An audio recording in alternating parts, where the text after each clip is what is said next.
alam niyo po ba, may nakita tayo mga kababayan na video na kung saan makikita niyo po yung paliwanag ni PBBM dun po sa mga nagtatanong at mga nagme-message po sa kanya na dapat na daw pong ipakulong agad-agad yung mga sangkot or yung mga nakikita ng taong bayan na guilty o sangkot sa maanumalyang flood control. At dito mapapag-usapan din po natin mga kababayan yung hamon kay PBBM na dapat maglabas din daw ng SALN si PBBM. At babasahin po natin yung isang balita rin na nakita po natin na kung saan willing pong maglabas ng SALN po niya ang presidente mga kababayan. Ano po? So ngayon, eto, pakinggan muna natin. Kulong mo na yan. Alam naman natin, kulong mo na yan. Alam naman natin kung sino sila. Pakinggan nyo ha. I get messages. All day, every day. Ikulong mo na yan. Alam naman natin kung sino sila. Ikulong mo na. Kunin mo lahat ng pera nila. Pagbenta mo na yung mga bahay nila, ibalik sa ano. What would... Tingnan nyo yung plano dito mga kababayan ha. Kung bakit hindi natin pwedeng madaliin ang lahat ng nangyayari po ngayon. Kasi alam ko naman yung iba sa inyo medyo inip na yung iba po sa inyo gusto nyo na po talaga na makulong si ganito, si ganyan, managot si ganito, si ganyan. Pero iba po kasi mga kababayan ng pananaw ni PBBM dyan eh. Kailangan po talagang daanin sa legal at kailangan matibay po yung ebidensya. Anyway, shoutout kay Kuya Benny Rauda. Thank you sa maagang pakape. Ayan, at Ghost Flood Control Project, Boss Jake. Oy, thank you ha. What would then I be accused of if we did that? Secondly, if basta-basta lang tayo nagsasabi, hindi maganda ebidensya, basta kasuhan mo na. Kung nanalo. Tama. Kung maakwit. Dahil hindi maganda ang pagkahanda ng kaso. Technicality. Nagka-technicality. Can you imagine? These people who have stolen billions from the government and from the people, nakawala dahil hindi maganda ang pagka-handle ng ebidensya. That would be much worse result. So, due process must be observed. We must make sure na alam naman talaga natin kung sino sila. Kaya tiyakin natin na makukulong talaga sila. At ang kanilang mga ninakaw ay ibalik sa gobyerno, ibalik sa tao. Kita niyo mga kababayan na ano yung sabi ni PBBM dito? Pinaka-worst na mangyayari mga kababayan kung yung kaso na maisasampa ay hindi po matibay at hindi po naka-prepared. Ibig sabihin, hindi po nakahanda.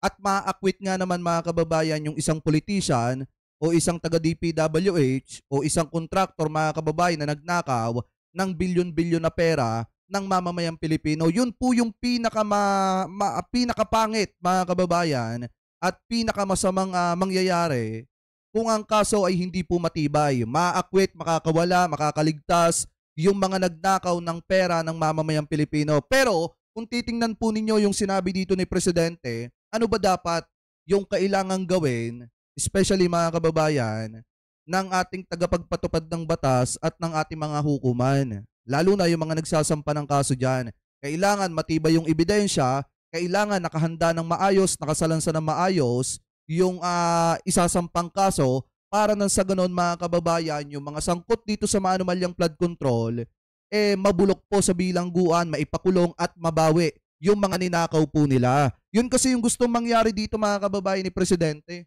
Kaya nga po kung titingnan ninyo, paulit-ulit po yung sinasabi ni PBBM.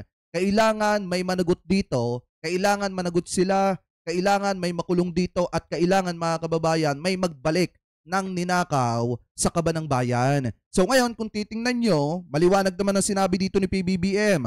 Ang plano po talaga dyan ay makulong, ipakulong yung mga sangkot sa maanumalyang flood control. Kulong talaga sila. At ang kanilang mga ninakaw sila. Kaya tiyakin natin na makukulong talaga sila. At ang kanilang mga ninakaw ay ibalik sa gobyerno, ibalik sa tao. Ayan. Yan yung plano dyan mga kababayan ng administrasyon ni PBBM. Titiyakin na may makukulong po dito, titiyakin na maibabalik yung mga pera na ninakaw sa kaban ng bayan mga kababayan. At saka ang isa pa dyan, di ba? Kung matatandaan nyo, noong mga nakaraang araw, marami mga naglabas ng SALN. Buhat nga mga kababayan ng baligtarin ni Ombudsman Boying Rimulya yung naging desisyon dati ni Martires. Ngayon, yung mga politiko naglalabas na po ng kanika nilang mga salin at nakita nyo nga yung isang senador mga kababayan na pinakamahirap, which is eto pong si Chis Escudero na hindi naman po kapani-paniwala. So ngayon, nung naglabasan na yung mga politiko ng kanika nilang salin, marami po ang naghamon na ilabas din daw po ng presidente yung kanyang salin. At eto po mga kababayan, yung tugon dyan. So kung makikita ninyo, ayon po dito sa nakita nating quote-in-quote, bilis ng aksyon ni PBBM. Handa si PBBM ipakita sa tamang paraan. Agad na nagpahayag si Pangulong Marcos Jr. ng kahandaang isumite at ipakita ang kanyang salin sa tamang ahensya alinsunod sa proseso ng ombudsman. Isang hakbang ito para sa pagbabalik ng tiwala sa pamahalaan. So ibig sabihin mga kababayan, hindi po itinatanggi ng presidente at hindi iniiwasan ng presidente yung hamon ng mga kababayang Pilipino po natin na ilabas at ipakita yung kanyang salin. Gaya nga po ng sabi niya, gusto niya maibalik ang tiwala ng taong bayan sa ating gobyerno, kaya willing po siyang ilabas, ipakita yung kanyang salin. Sabi pa nga dito, ang hamon ng burokrasya at maling interpretasyon. Noon madalas maging mabagal ang paglalabas ng salin dahil sa komplikadong patakaran. Ang layunin ng batas ay protektahan din ang seguridad ng mga opisyal, ngunit ito'y nagdudulot ng pagdududa at maling akala sa taong bayan. Una, kung titingnan ninyo, request, approval, release. Proteksyon sa personal na datos. Pagsunod sa ombudsman, guidelines mga kababayan. So sabi pa dito, tapat, malinaw, may paninindigan. Sa ilalim ng bagong Pilipinas, pinangunahan ni Pangulong Ferdinand R. Marcos Jr. ang pagkilos tungo sa tapat at malinaw na pamahalaan. Handang isapubliko ni PBBM ang kanyang Statement of Asset and Liabilities and Network o etong salin bilang simbolo ng pananagutan sa taong bayan. Alam nyo, sa totoo lang mga kababayan nung panahon ni dating Pangulong Duterte, ano ba ginawa nung kanyang inappoint na si Martires? Diba iniba mga kababayan yung patakaran ng ombudsman? Kaya nga matipid ang impormasyon ng mamamayang Pilipino na natatanggap galing po sa ombudsman ng mga panahon na si Martires pa ang nakaupo po dyan. Buti nga ngayon, kahit presidente willing ipakita yung salin, samantalang nung panahon ni dating Pangulong Rodrigo Duterte, nung una, pinapakipakita, pero kalaunan mga kababayan, hindi na kayang ipakita. So ngayon kung makikita po ninyo kay PBBM, gaya nga po ng gustong mangyari ni Presidente, gusto po niya maibalik ang tiwala po ninyo sa ating gobyerno. Kaya kahit siya po ay willing po siyang ipakita yung kanyang salin mga kababayan. Wala pong itatago ang gobyerno ni PBBM sa taong bayan dahil nga ang gusto ni PBBM maibalik po yung tiwala ninyo sa kanyang administrasyon mga kababayan sa gobyerno. Alam naman po natin nung panahon ni dating Pangulong Rodrigo Duterte, nabawasan po talaga ang tiwala ng mamamayang Pilipino sa ating gobyerno dahil nga sa ginawa ni Martires mga kababayan na kung saan talagang sa madalit salita, nagdesisyon po siya na wag ipakita yung salin ng mga politiko at kung gusto mong makita, kailangan mo pa magpaalam doon sa mga politician. Pero dito, kung mapapansin nyo naman po ngayon, nakikita ng taong bayan kung sino ba yung naglalabas ng kanilang yaman na paimbabaw lang o pakunyari lang. Sinasabi ng pinakamahirap, pero kita nyo naman mga kababayan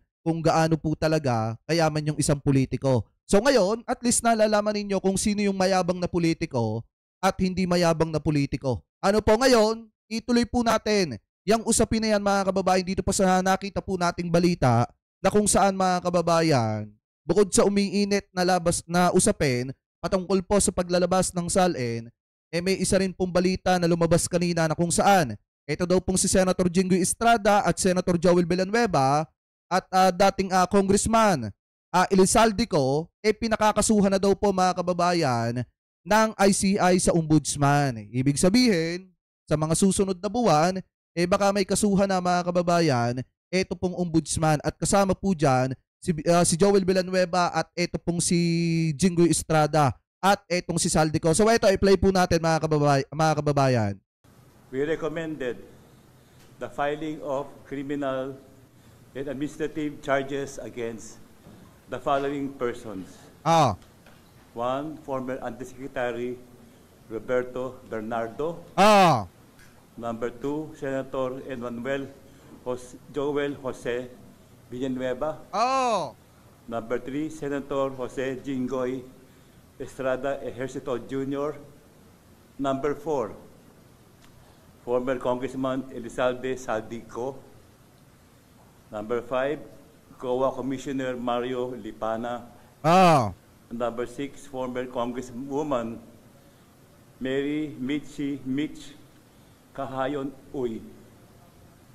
These persons have possibly committed these following violations: direct or indirect bribery and corruption of public officials under Articles 210, 211, and 212 of the revised Penal Code. O ngayon, ang tanong natin, eto mga kababayan, naging tama ba yung naging desisyon dati ni Martires? Ito hindi ko maiwasang wag itanong to eh. Naging tama po ba yung naging desisyon ni Martires na silent decision na pag-dismiss sa mga kasong kinakaharap ni Senator Joel Villanueva dyan po sa Ombudsman? Tulad po ngayon, pinakakasuhan na naman ng ICI sa Ombudsman, mga kababayan, dahil po sangkot sa bribery. Ito pa yung isa, mga kababayan, kung titingnan nyo pa. Si Jinggoy Estrada kasama din. Si Saldico kasama din. Diba? Sangkot din sa corruption. Ito sa akin lang naman, mga kababayan, sana masagot ni Martires, naging tama ba yung pag-dismiss po niya, mga kababayan, ng tahimik sa kaso ni Joel Villanueva dyan po, mga kababayan, sa Ombudsman nung panahon na siya pa nakaupo dyan. Lalo na ngayon at pinakakasuhan na naman. Diba? Corruption of public officers under Section 3B and 3E of the Public Act 3019. Plunder as defined and penalized under Section 2 of the Public Act 78. Di ba yung na-dismiss yung kaso ni Senator Joel Villanueva na dinismiss sa Ombudsman ni Martires, plunder din yon. Pakitama na lamang po ako, mga kababayan, na kung ako po ay mali, ang pagkakaalam ko, plunder din po yon. Ngayon, pinakakasuhan na naman ng ICI ng plunder si Senator Joel Villanueva. O ayan, ngayon mo sabihin, Martires, na naging tama ang desisyon mo. Ito, pinakakasuhan na naman ng plunder. 80.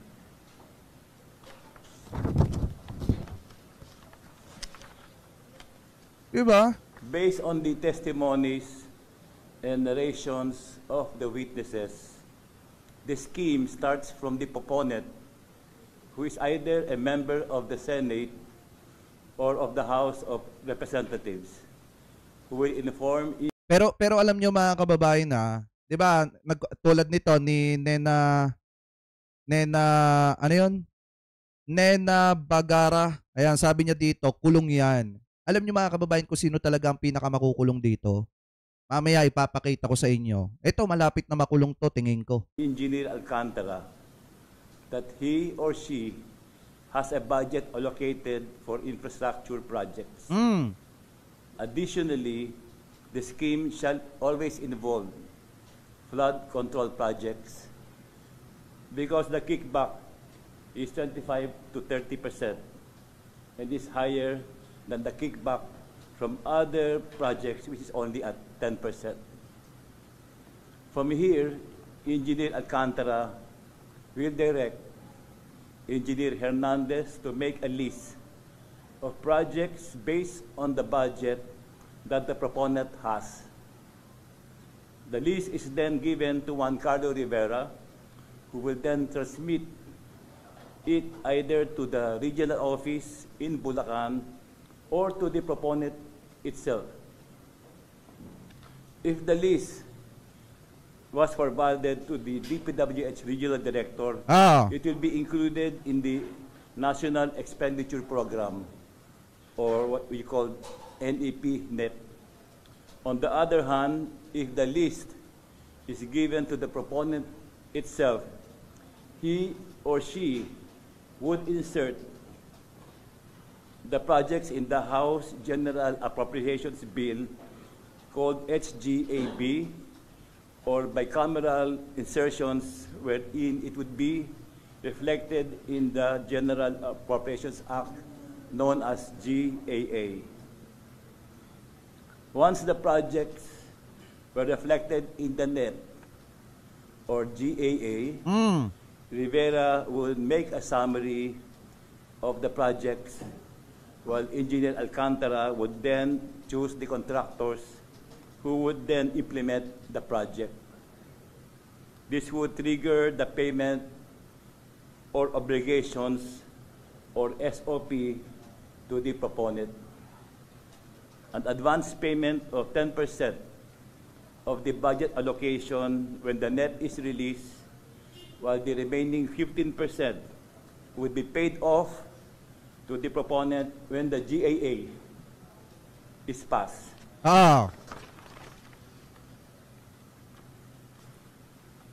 Grabe, no? If the insertions were included in the GAA, the whole 25% SOP is given to the proponent. This 25% payoff is advanced by the contractors to ensure that the project will be awarded to them. Their testimonies and affidavits named above-mentioned government officials or former government officials as primarily involved with these violations.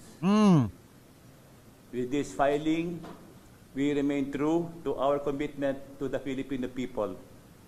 No one will be spared in this fight against corruption.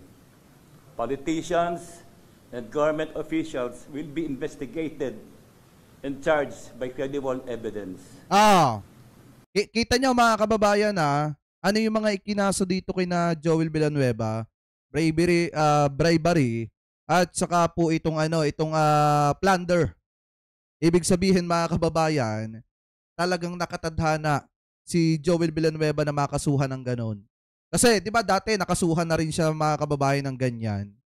I think plunder case din ata yon mga kababayan. Tapos ang pinakamasaklap, 'di ba, na-dismiss. Ngayon, kakasuhan na ulit ng plunder. So sa tingin ko mga kababayan, mukha atang nagkamali etong si Mar Teresa naging desisyon niya noon. Dahil kita nyo, kahit dinismiss niya yon, ngayon, may kaso na naman na ganyan o makakasuhan na naman ng ganyan si Villanueva. Ano ba ituloy natin? Those found responsible will face the consequences and held accountable under the rule of law. To aspiring criminals, crime will not and does not pay.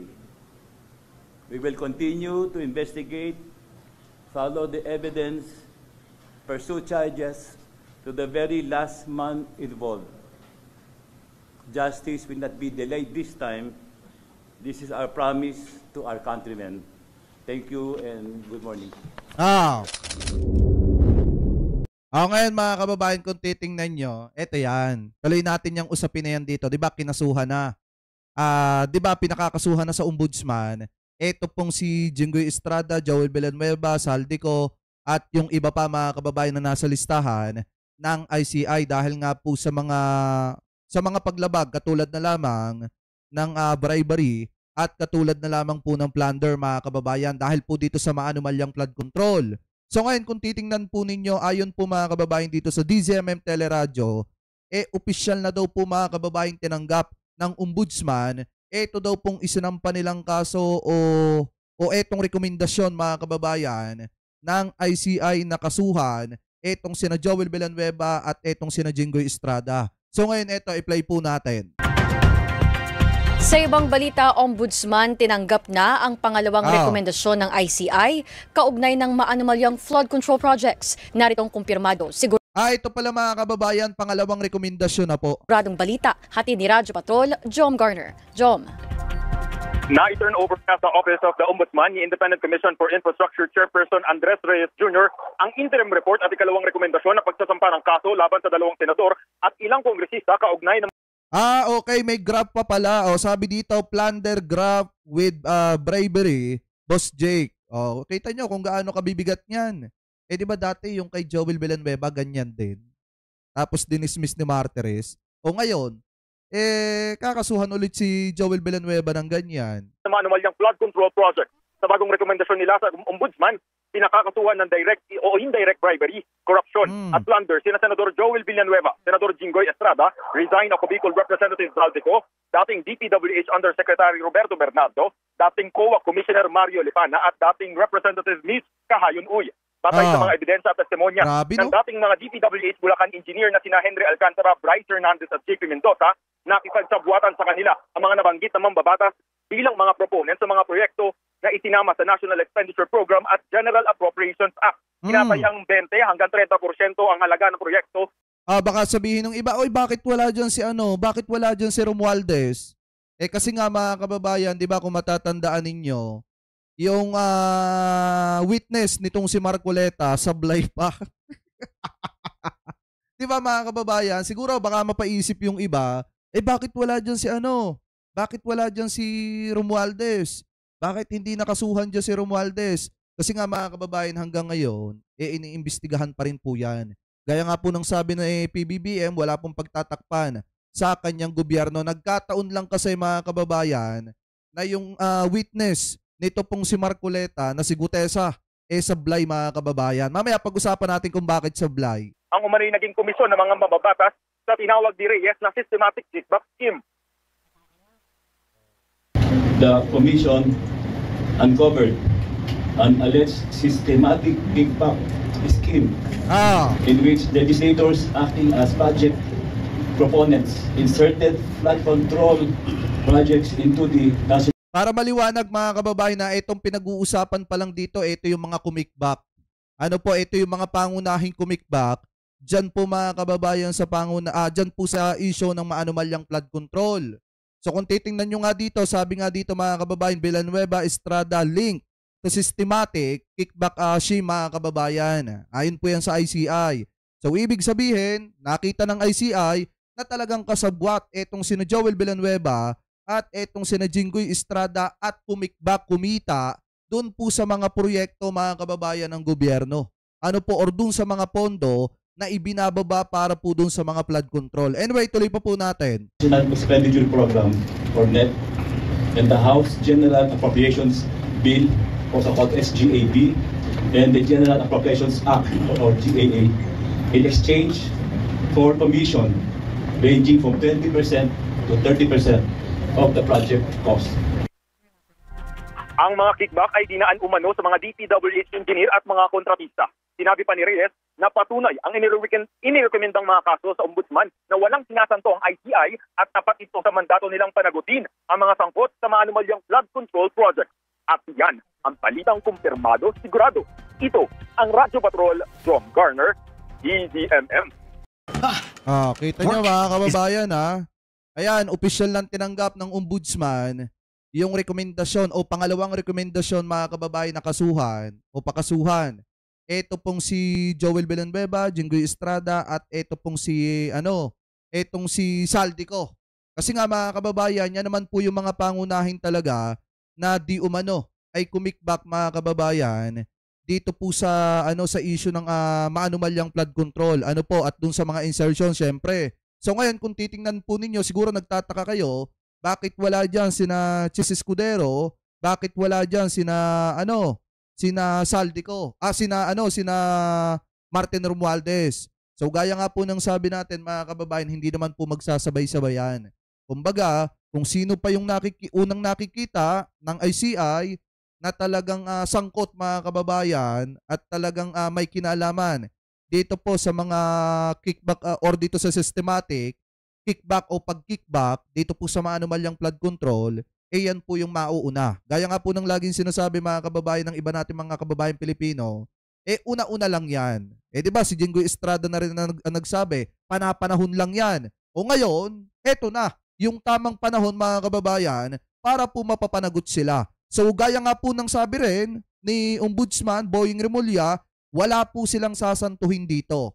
So siguro sa mga susunod na araw makikita nyo kung paano makasuhan mga kababayan yang sina Joel Villanueva at yan pong yang sina Jinggoy Estrada. So ngayon, basahin naman natin mga kababayan etong sinasabi ni Senator Joel Villanueva. So sabi po dito sa 1PH, eto daw. Wait lang yan. Basahin po natin yung nilalaman Sabi po dito, tiniyak ni Senator Joel Villanueva na harapin niya ang anumang kaso matapos maisama ang kanyang pangalan sa interim report ng Independent Commission for Structure or ICI kaugnay ng mga sangkot sa flood control scandal. Giit ni Villanueva, matagal niyang tinututulan at siya pa ang unang nagbunyag sa mga flood control project na hindi naipatupad at naniniwala siyang mapapatunayan ang kanyang kawalang sala sa tamang panahon. Kabilang sa iba pang pinakakasuhan ng ICI sa Senator Jinggoy Estrada, ex-DPWH Yusek Roberto Bernardo at etong si Saldico at iba pa mga kababayan. So ayon daw po kay Senator Joel Villanueva, ang depensa niya po dito para mapawalang sala po siya ay dahil siya daw po ang una na nagsiwalat mga kababayan dito daw po sa mga nangyayaring mga flood control na hindi daw po naipatupad doon daw po sa lalawigan ng Bulacan. Sa akin lang naman mga kababayan opinion ko lang naman po in my personal opinion, hindi naman porket ikaw ang unang nagsiwalat, wala ka nang kinalaman dyan. Ano po, hindi porket ikaw ang unang naglabas niyan or ikaw ang unang nagrereklamo, wala ka nang kinalaman sa mga kickback o mga maanumalyang flood control. Ipagpalagay natin mga kababayan, wala nga po siyang kinalaman. Halimbawa, doon po sa issue ng maanumalyang flood control. Paano naman po niya ipapaliwanag yung 150 million pesos na di umano mga kababayan ay tinanggap po ng isa sa kanyang mga katiwala? Yung sinasabi ni Henry Alcantara na hindi daw alam ni Senator Joel Villanueva yung about dun sa 150 million pesos na galing daw po sa flood control, ngayong alam na, bakit hindi ibinabalik yung pera? Diba? Yan po yung tanong ng mga kababayang Pilipino po natin. Kung talagang hindi pinag-interesan, ipagpalagay po natin, yung pera ng mamamayang Pilipino ay di dapat ibinalik yung 150 million pesos. Kasi nga yung iba doon ay galing sa maanumalyang flood control at yan naman po ay inamin mismo ni Henry Alcantara, mga kababayan. So bakit hindi po ibinalik? Kung talagang ayaw masangkot, kung talagang malinis yung hangarin, bakit hindi po ibinalik yung pera? Diba? Kaya nga mga kababayan, na ito po yung sinasabi ko Kung talagang ayaw ni Senator Joel Villanueva sa flood control, hindi siya kumita, hindi siya kumikback, di dapat ibalik na yung 150 million na sinasabi ni Henry Alcantara na tulong nila dito po kay Joel Villanueva. Ano po? So kayo, mga kababayan, kung kayo po ang tatanungin, ano po masasabi ninyo? Hingil po mga kababayan, dito po sa katuwiran ni Senator Joel Villanueva na kung saan mga kababayan, panatag daw siya na siya daw po ay mapapawalang sala sa tamang panahon mga kababayan. Dahil daw po siya mga kababayan ang unang tumutol dyan daw po sa mga flood control na hindi na ipatupad sa lalawigan ng Bulacan. Kayo ba mga kababayan ay naniniwala po doon? So comment below na lamang po mga kababayan kung ano po masasabi nyo. Hingil po dyan.